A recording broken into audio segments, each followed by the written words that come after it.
해외에서 한 10여 년을 사니까요. 한국말 하다가 자꾸 중국말이 나와요. 예전에 한번 가족 모임이 있어서 저희 원로 목사님께서 저한테 축도를 마지막에 맡기셨는데 이 말이 안 되는 거예요. 이 목사가 축도를 못하면 안 되는데 중국어로 맨날 축도를 하다가 한국말로 하려니까 이게 말이 안 되는 거예요. 그래서 제가 상당히 버벅거리고 그래서 상당히 죄송했던 적이 한 번 있어요. 이게 중국 고의적으로 그러는 건 아닌데 이게 언어가 계속 쓰는 말만 하다 보니까 그런 경향이 있습니다. 그래서 어느 목사님께서 한국에 그 결혼 주례가 있어서 오셨다고 그래요. 근데 중국말로 결혼이란 말은 재혼 이렇게 쓰거든요.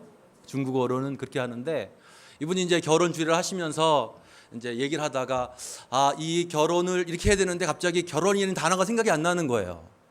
그래서 이 목사님이 이게 주례를 하시다가 중국어로 하자 그냥. 그래서 이 재혼 그랬더니 사람들이 초혼 아니었어? 재혼이야? 뭐 이랬다고 하는 그런 얘기가 있습니다. 사실 언어라는 게 그렇게 쉬운 건 아닌데 이렇게 해외에서 쓰다 보면 자꾸 한국말이 생각이 안 날 때가 있고요. 저도 이렇게 한국말로는 설교를 잘 안 해봐서 하다 보면 자꾸 중국말이 나와요. 그리고 얼마 전에도 어느 분하고 이제 성경 얘기를 좀 하고서 넘어갔는데 나중에 집에 와서 생각하는데 제가 성경 인물들을 중국말로 했더라고요. 그래서 제가 나중에 그분이 알아들었을까?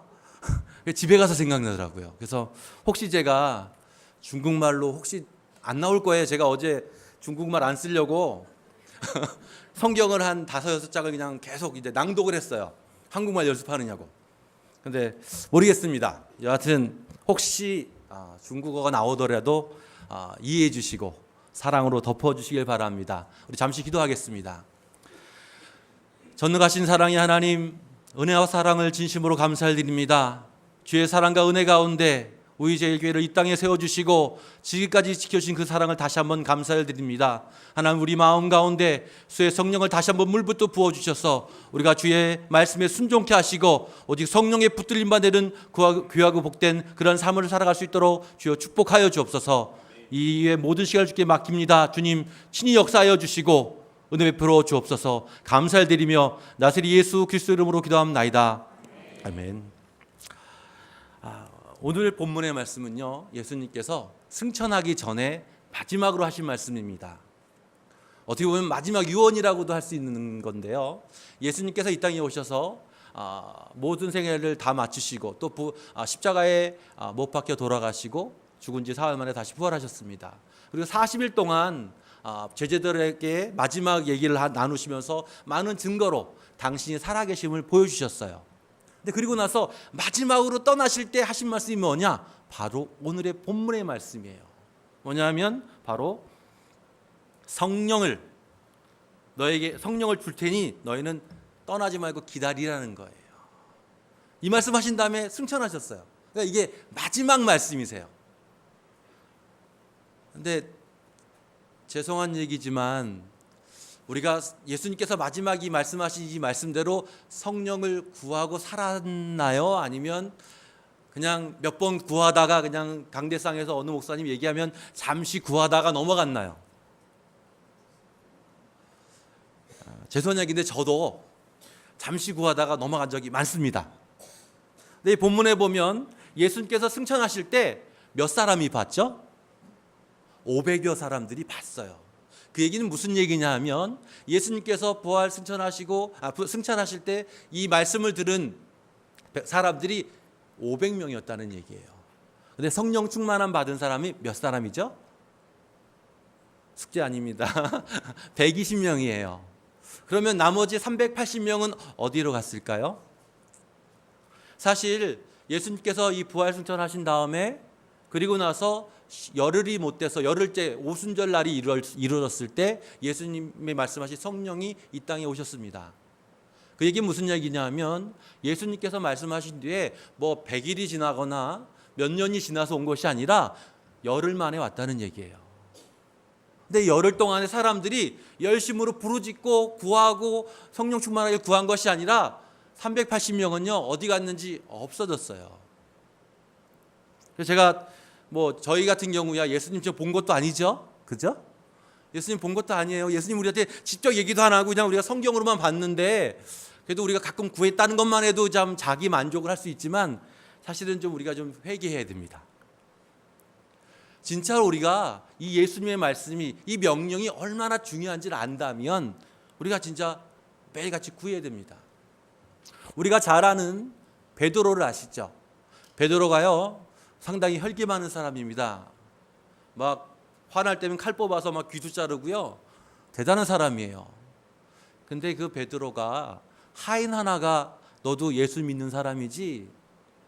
너도 예수랑 같이 있었지?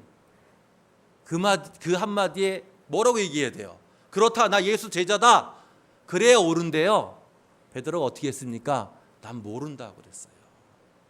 예수님을 저주까지 가면서 모른다고 했습니다. 이유는 뭘까요? 베드로가 의지가 약해서일까요? 아니면 베드로가 문제가 있었을까요?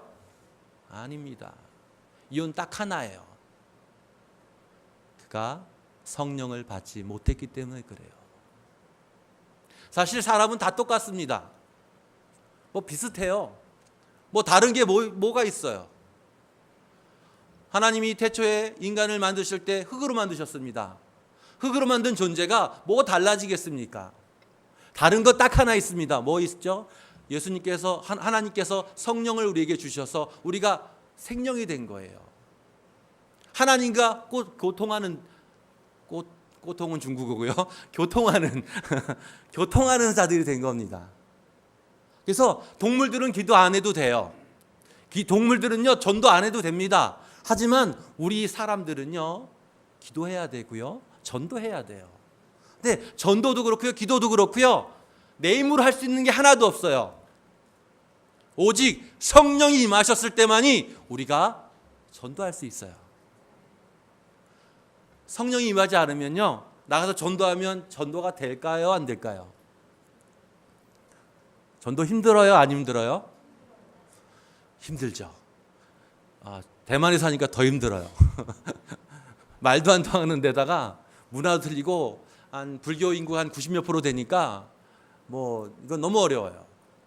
근데 성령의 역사가 있으면 이 모든 것이 바뀝니다. 성령이 임하시면, 오늘 본문에 보면 2장에 보면 오순절날에 이르러서 성령이 임하니까 그들이 방언을 얘기했어요. 어떤 사람은 예언도 하고요. 베드로가 성령 충만 받고서 설교하니까 하루에 몇 명이 예수 믿었죠? 3,000명이라는 사람들이 세례를 받았다고 본문은 기록하고 있습니다. 무슨 얘기냐면 우리가 전도하려고 하면 뭐가 필요하냐? 성령님이 필요하다는 거예요. 성령의 역사가 있어야 가능하다는 얘기입니다. 내 힘으로, 내 능력으로, 내 지식으로 가능할까요? 쉽지 않습니다. 어렵습니다. 내 능력으로는요 성경 말씀을 믿기도 어려워요. 하나님이 태초에 천지를 창조하시니라 하는 그 말씀을 믿는다는 게 쉬운 세대입니까? 어려운 세대입니까? 어려운 세대예요. 왜? 성경의 역사는요 6,000년 역사입니다. 과거에서 얘기하는 역사는요 몇만 년, 몇억 년의 역사예요. 근데 이 성경을 믿는다 그러면 과학하고는 멀어진다고 생각하지 않습니까? 이 시대가 악한 세대입니다. 이 시대를 우리가 이길 수 있는 힘이 없어요. 예수님 시대에도 그랬고 구약 시대도 그렇고 성령의 역사가 아니면 사람들이 변화될 수도 없고 변화할 방법이 없습니다. 예수님 본인도 성령님이 임하시기 전까지 사역을 하지 않으셨어요. 당신이 신이시고 당신이 하나님이심에도 불구하고 당신의 힘으로 하지 않고 성령님의 힘으로, 성령님의 능력으로 이 모든 일 행하시고 우리의 삶의 모범이 되셨다는 겁니다. 이 성령님이 오시면 많은 기사와 이적이 나타나요. 병마가 물러가고요, 안진뱅이가 일어나고요, 죽었던 자도 살아날 줄 믿습니다. 사실 우리 의제일교회는요 이런 성령의 역사가 있던 교회예요. 저는 이제 아까 소개한 것처럼 저희 아버지가 김자 동자 회자를 쓰시는데요. 그러니까 72년도 그 당시에 제가 이제 3살 뭐 이때였어요. 그래서 저 아버지한테 제가 여기 설교 온다고 그러면서 아버지 언제 우익제일교회가 개척됐어요? 그랬더니 얘기를 해주시더라고요. 그래서 제가 그랬어요. 그러면 저도 개척 멤버네요. 그랬더니 아버지가 그러시더라고요. 너는 아니다 그러세요. 그래서 왜 아버지 개척했으면 나도 그 자리에 있으면 개척 멤버지 그랬더니 너는 교회에서 장난만 치고 개구장이 짓만 하고 못된 짓만 해서 개척 멤버에 들어올 수 없대요. 제 어렸을 때 기억이에요. 사실 그 당시에는 이 자리가 아니었습니다. 좀 주변에 이제 바로 일반 집들이 같이 있었고요. 그 당시에 교회가 뜨거운 교회였어요. 기도하는 교회였습니다. 기도하고 뜨거우면은 주변이 어떻게 얘기하죠? 세상 사람 싫어합니다. 그죠? 그래서 주변에서 맨날 핍박했어요. 솔직히 저는 어떻게 핍박은 기억 안 납니다. 근데 기억나는 거 딱 하나 있어요. 어느 날 동네 사람들이 다 몰려와가지고요. 막 교회 시끄럽다고 막 부흥회 하는데 막 뭐라 그래가지고 이제 우리 교인들 나가서 뭐 죄송하다고 사과하고 막 그럴 때였어요. 근데 그때 저희 이모님께서 지금 원로 사모님이시죠? 이제 교회에 가서 남들이 바깥에 막 그렇게 웅성할 때 안에 들어서 기도하셨어요. 하나님이 살아계신 하나님인데 우리가 어떻게 이런 일을 당해야 됩니까? 주님, 우리에게 하나님 살아계심을 보여주세요. 그랬더니요, 막 난리치던 사람이요 쓰러졌어요. 제 기억에는 그 쓰러진 사람을 데려가는 것밖에 기억이 안 나는데 나중에 이제 물어봤죠. 이제 저희 아버지한테 이제 물어봤더니 그 상황이 어떻게 얘기해 주시더라고요. 성령님이 역사하는 교회, 살아있는 교회. 아까 전에 이제 설교하기 전에 원로 목사님 약간 얘기할 때 그 얘기를 했더니 목사님 그러시더라고요. 그런 일 또 여러 가지 그런 마귀의 그런 시험과 환란이 있은 다음에 교회가 부흥하기 시작했다고. 우리가 반드시 성령 받아야 됩니다. 성령 받지 않으면요 마귀에게 져요. 우리의 힘과 능력으로 마귀를 대적할 수 없습니다. 오직 성령님만이 이 일을 행하실 수 있어요. 성령이 임하시면 우리가 고난 중에도 기뻐할 수 있습니다. 사실 우리가 고난 받으면 슬퍼하고 어려워하죠. 근데 성령이 임하고 나니까 제자들은요 고난 받는 걸 기뻐했어요. 그리고 내가 고난 받는 것이 합당하다 그렇게 생각했다고 그래요. 이유는 뭐냐? 그들이 성령 충만함 받았기 때문에 그렇습니다. 도망가던 베드로도, 예수님을 부인하던 베드로도 제사장 앞에서 담대하게 고백을 합니다. 내가 너희 말을 듣는 것과 하나님 말씀을 듣는 것 어느 것이 옳은가 너희가 생각해 보라고. 하인 앞에서도 예수님을 부정했던 그 베드로가 어떻게 그렇게 할 수 있었겠어요? 이유는 딱 하나입니다. 성령 받았기 때문에 그래요. 제가 바라기는 우리가 성령을 사모해야 돼요. 사모라는 건요, 그냥 사모한다는 건 그냥 오늘 좀 이렇게 원했다가 취소하는 게 아니에요. 목마른 사슴은요 물을 찾습니다. 목말라 가지고요 막 물을 찾다가 에이 물 없네. 다음에 뭐 하셔야지? 그게 아니에요. 언제까지 물을 찾죠? 물을 마실 때까지.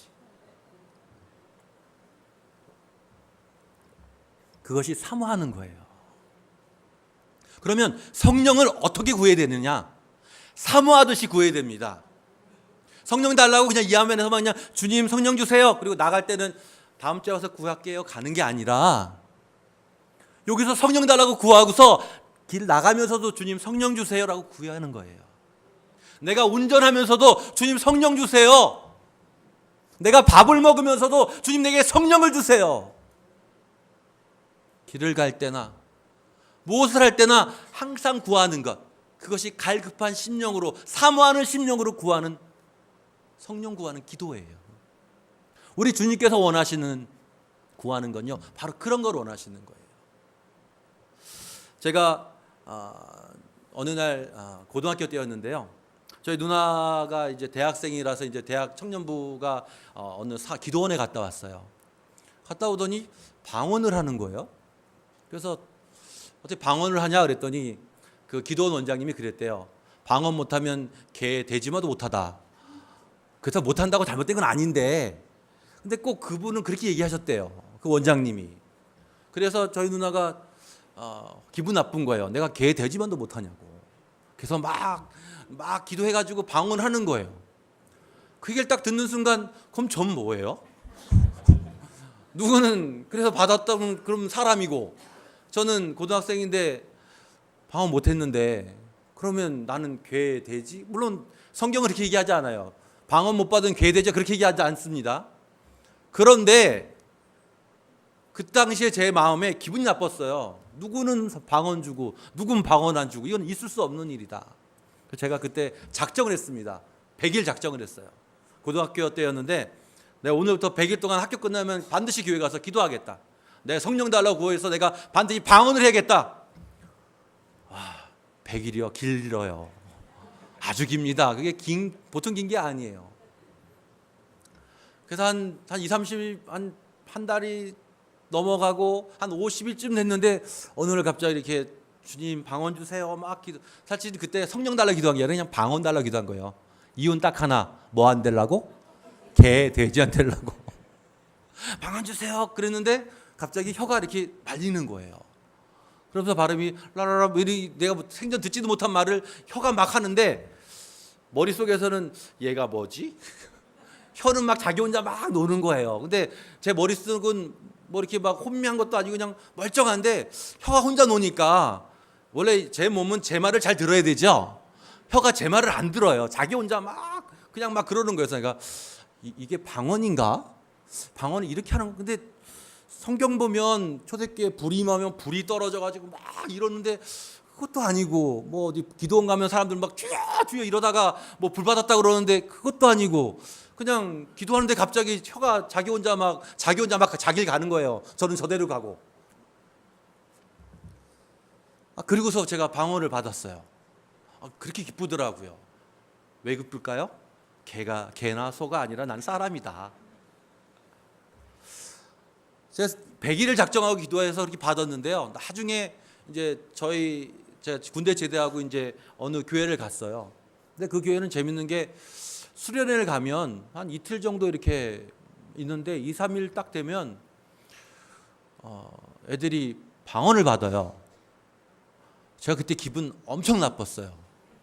왜냐하면 누구는 100일 작전 기도하고 주고, 누구는 하루 이틀만 그냥 와서 쭈야 막 이러는데 그냥 방언 받고 막 예언하고 막 그러니까 상당히 기분이 나쁜 거예요. 생각해 보세요. 누구는 우리 좀 돈 있는 분 그렇겠지만 누구는 벤츠 타고 다니고, 그 사람은 하루 일해서 벤츠 타고 나는 평생 일해도 벤츠 못 타고. 불공평하지 않겠어요? 뭐 세상은 그렇다고 쳐요. 우리 하나님, 이 공평하신 하나님, 이 공의 하나님께서 누구는 100일만 해주고 누구는 3일만 해주고, 불공평하죠. 근데 재밌는 건 다른 건 있어요. 저는요 그때부터 시작해서 지금까지 방언을 해요. 하나님 더 많은 방언도 주셨어요. 근데 그 당시에 하루 이틀 만에 받은 사람들은요, 그 사람들은요, 어떤 사람은 교회를 떠난 사람들도 있어요.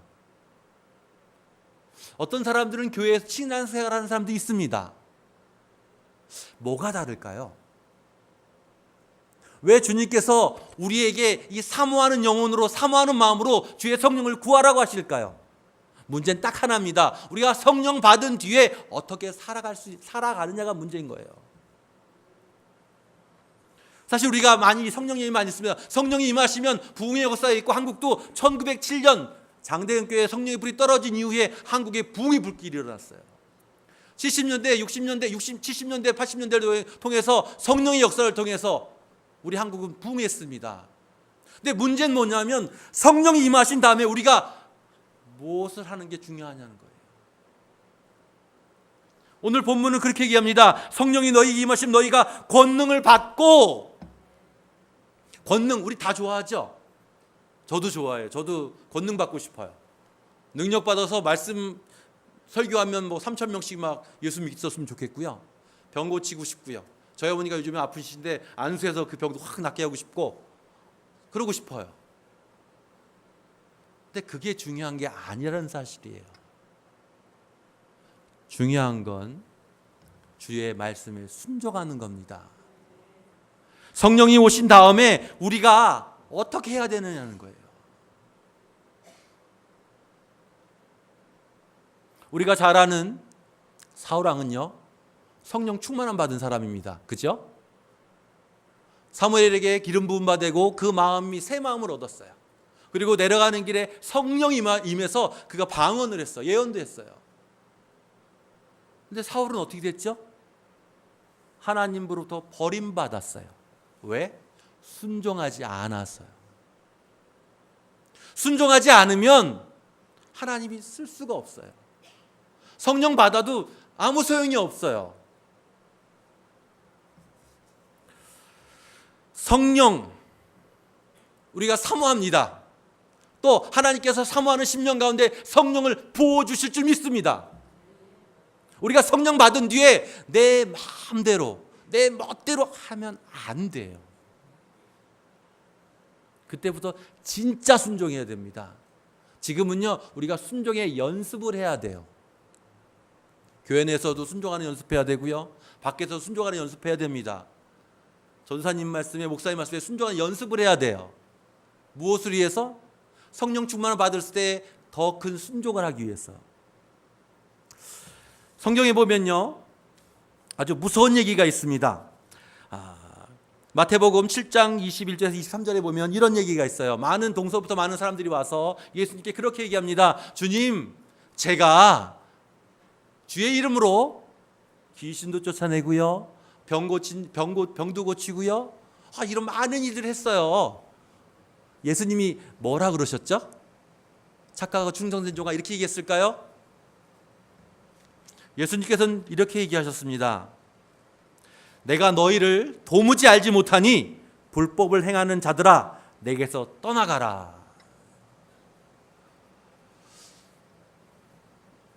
자, 우리 한번 생각해 봅시다. 만약에 제가 병도 고치고요, 또 많은 기사와 이적을 행했어요. 그런데 그런 사람이라고 한다면 성령 받은 사람이겠죠? 마귀 받은 사람이겠어요? 성령 받은 사람이 분명합니다. 근데 재밌는 건 예수님께 가서 주님 내가 이렇게 했더니 이렇게 했습니다 그랬더니 예수님께서는 모른다는 거예요. 불법을 행하는 자들 난 너희를 도무지 모른다는 거예요. 도대체 생각해 보세요. 병 고치는 게 불법입니까? 불법이에요? 뭐 의료계에서 그렇게 얘기할 수 있어요. 무료로 성령으로 고쳤다니까 불법 의료 쓰시라 그럴 수 있을지 모르지만, 기사와 이적을 나타내는 모든 그런 일을 있을 때 예수님이 싫어하겠냐고요. 근데 본문은 마태복음에는 주님이 싫어한다고 얘기했어요. 이유는 하나입니다.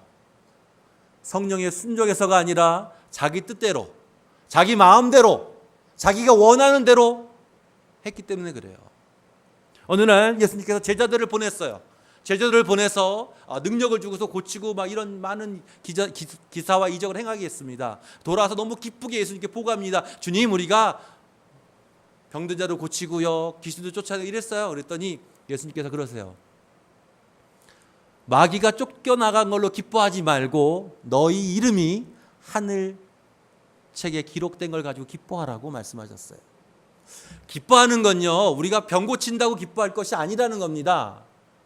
그래서 바울은 이렇게 얘기해요. 내가 내 자신을 쳐서 복종하고자 하는 것은 이유는 딱 하나라는 거예요. 내가 이렇게 복음을 전파한 후에 내가 버림될까 봐, 내가 되기 싫어서 내가 나를 쳐서 복종한다 얘기하는 겁니다. 바울의 생애는요 복음을 위한 삶이었어요. 복음을 위해서 엄청난 고생을 했던 사람이 바울이에요. 근데 그 바울이 어떻게 그렇게 했냐면 말씀에 순종한 삶을 살았어요. 바울의 목적은 딱 하나입니다. 뭐냐면 예수님께서 빨리 이 땅에 오시는 거예요. 그러기 위해서는 빨리 아시아의 복음을, 땅끝까지 복음을 증거해야 된다는 생각 때문에 아시아로 복음을 증거하러 가려고 했어요. 근데 본문엔 뭐라고 얘기하냐면, 성경 뭐라고 얘기하면 하나님의 영이 허락치 아니하신다. 아니, 복음 전하는 것도 하나님이 허락치 않습니까? 네, 원치 않으시면 하나님 원하시는 거 아닐 수도 있어요. 우리는 복음 전하는 것이 무조건 하나님 뜻이라고 생각하지만 그렇지 않을 수도 있습니다. 그리고 꿈에 마게도니아 사람이 도와달라는 그 음성을 듣고 그것을 하나님의 뜻으로 받아들이고 마게도니아에 가서 복음을 증거했다는 사실을 기억하시기 바랍니다. 성령 받고 나면 내 마음대로, 내가 원하는 대로, 내가 고치고 싶은 사람, 내가 하고 싶은 대로 다니는 것이 아니라 하나님 말씀대로, 하나님이 원하시는 대로, 하나님 뜻대로 행하기 위한 거예요. 사실 이 본문의 말씀도 하나님의 명령뿐만 아니라 이 말씀에 순종해야 되는 겁니다. 이 초대교회에 문제가 있었습니까? 없었습니까? 몇 번의 문제가 있었습니다. 첫 번째 문제는 뭐였냐면 아나니아와 삽비라가 이제 헌금을 도둑질하는 사건이 나오죠. 내가 바치겠다고 그러고서는 이제 자기가 얼마를 감췄어요. 근데 그거는 사람의 욕심이었습니다. 그렇죠?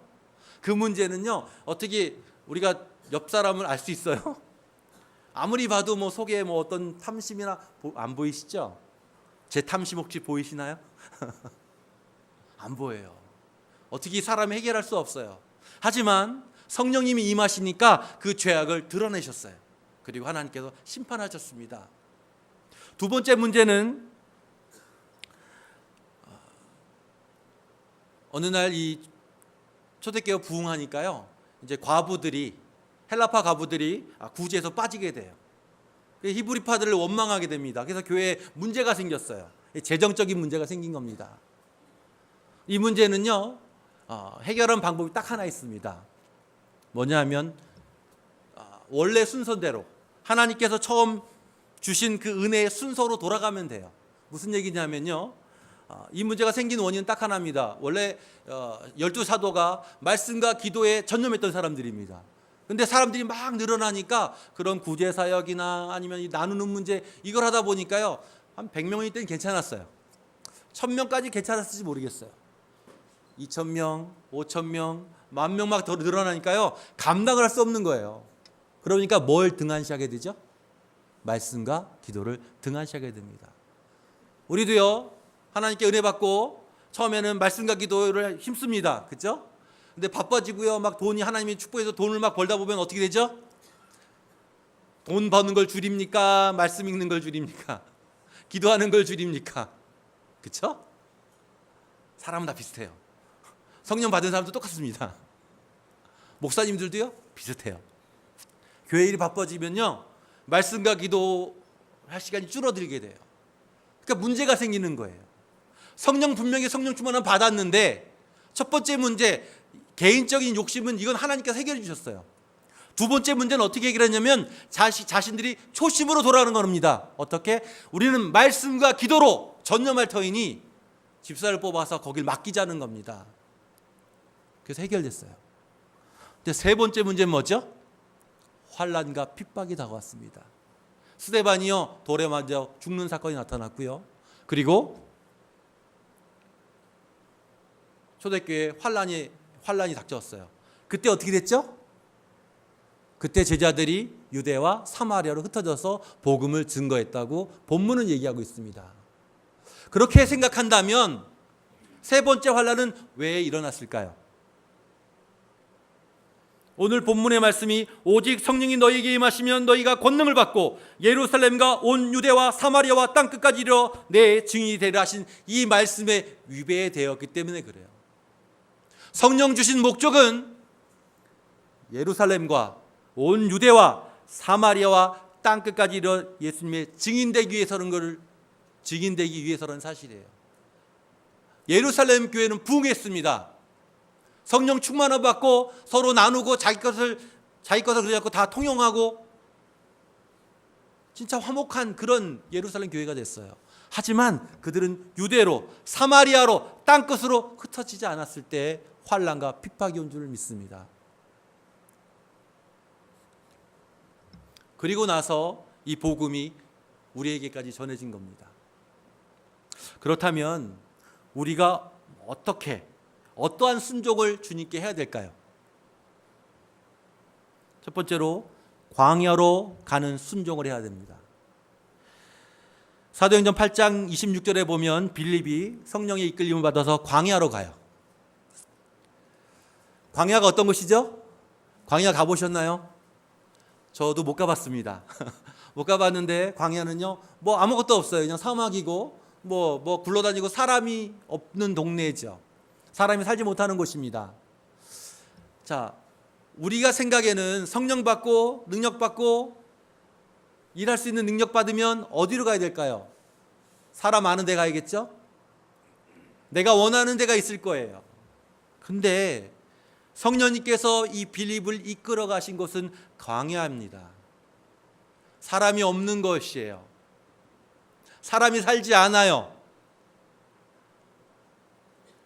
만약에 주님께서 여러분을 광야로 이끄신다면 그곳에 가겠습니까?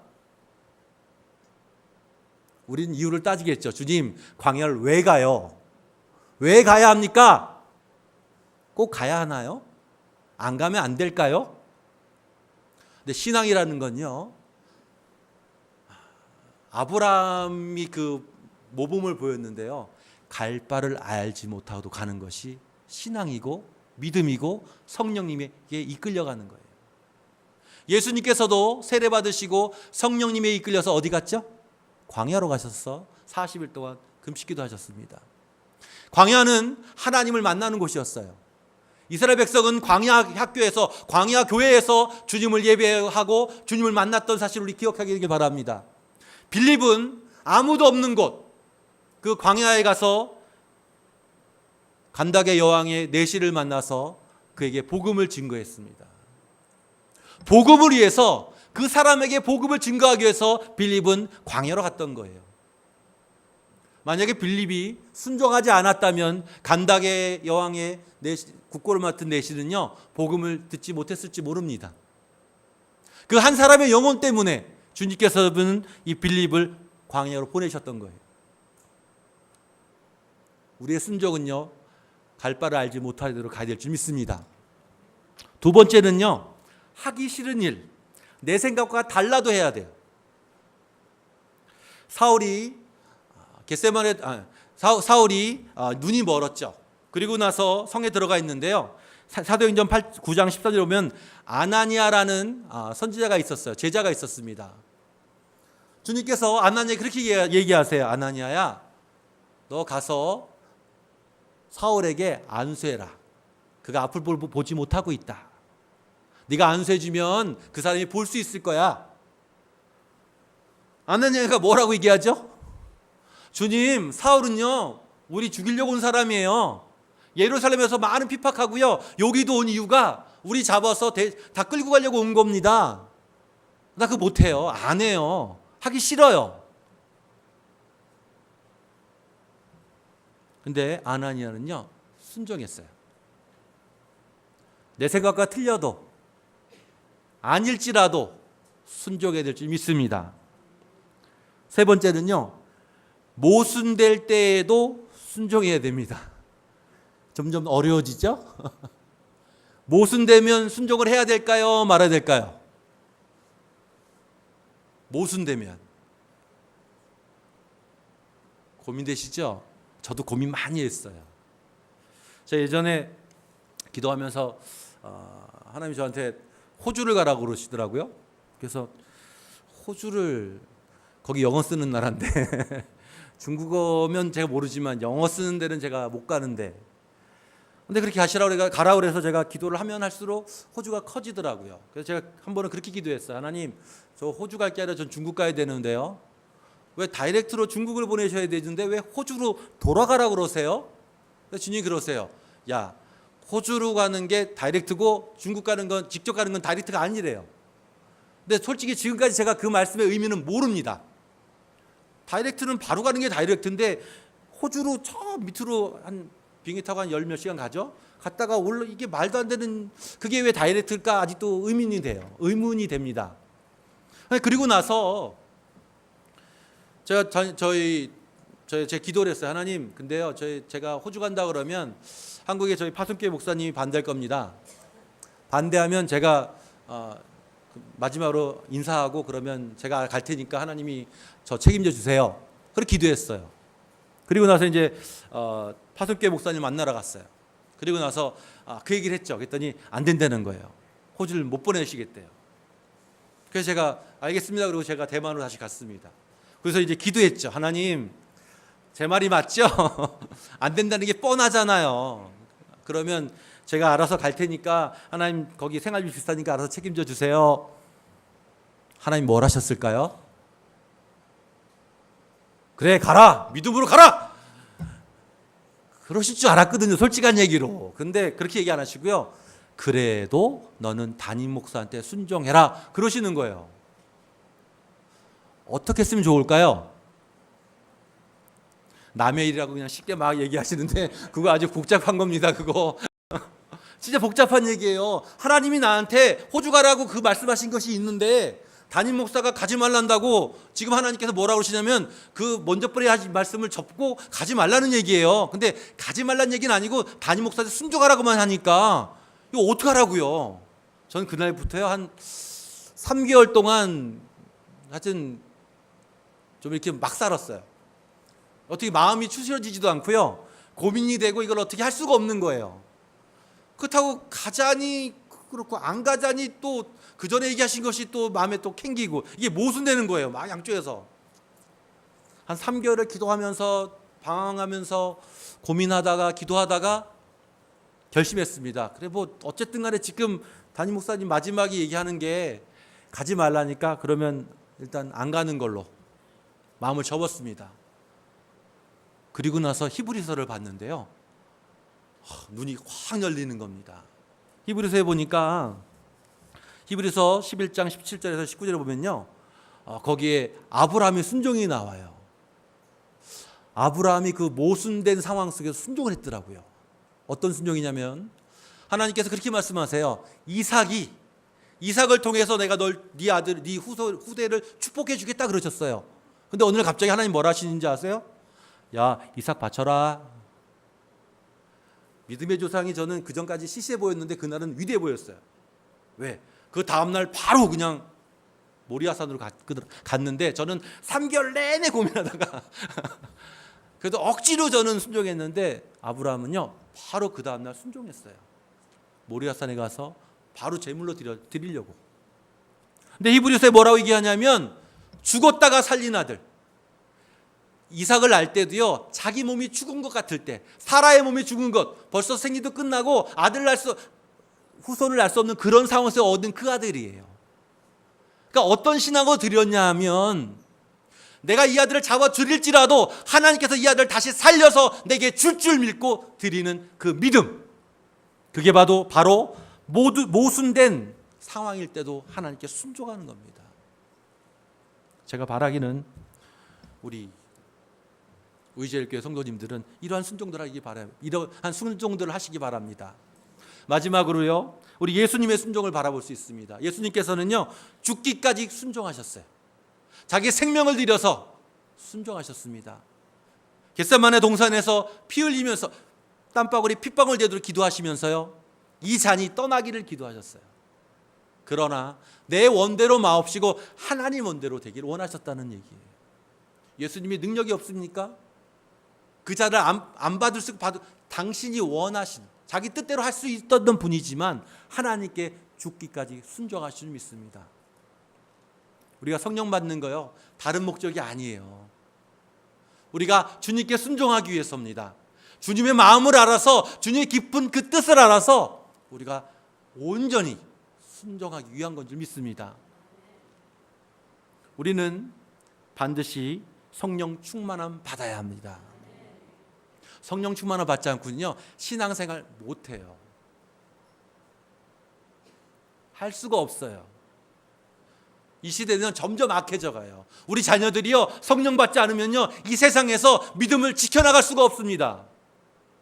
나뿐만 아니라 우리 가정 모두가 성령 충만함 받기 위해서 기도하셔야 됩니다. 부르짖어야 됩니다. 갈급한 심령으로 기도하셔야 돼요. 성령 받고 그 성령 때문에 내가 마음대로 하는 것이 아니라, 성령을 내 종처럼 부리는 것이 아니라 내가 성령 앞에서 순종하는 거예요. 순종하면 주님께서 축복해 주세요. 순종하면 하나님께서 역사해 주세요. 오늘의 본문의 말씀이요, 이렇게 바뀌어요. 오직 성령이 우리 제일교회에 임하시면 너희가 권능을 받고 우이동과 서울과 한국과 중국과 대만과 아시아와 땅끝까지 이르러 내 주인이 되리라. 기도하겠습니다.